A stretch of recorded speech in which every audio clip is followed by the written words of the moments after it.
Déco dans le présent pour mieux construire l'avenir. La chronique d'Interentreprise avec Francette Florimond. Bonjour, j'espère que vous allez bien. Après le bilan de la crise sanitaire et la gestion du monceau de dette de l'État, le troisième sujet est la sortie de la bulle financière et immobilière qui se sont créées à l'occasion de cette crise sanitaire.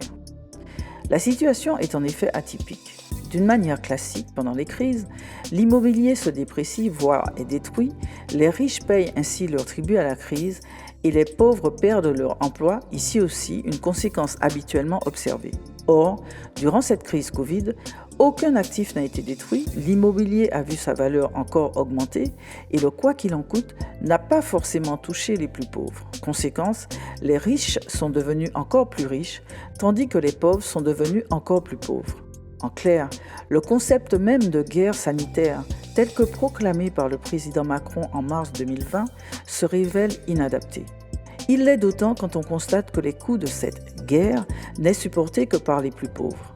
Les questions à se poser alors, quelles politiques sociales et fiscales devront être mises en œuvre d'urgence pour rééquilibrer les choses? Que contient donc les programmes des candidats sur ce sujet? Il faut aller voir. Le quatrième problème à régler sont les inégalités. Le modèle économique dans lequel nous sommes, qui court toujours après plus de croissance, provoque des inégalités. En effet, pour gagner toujours plus de points de croissance, le système est aujourd'hui arrivé à en détruire des emplois. Je m'explique. Jusqu'alors, il existait trois types d'emplois, ceux très qualifiés, très bien rémunérés, ceux moyennement qualifiés, moyennement rémunérés et ceux peu qualifiés, peu rémunérés. Avec le développement des technologies et de l'innovation, les emplois intermédiaires sont en train de disparaître.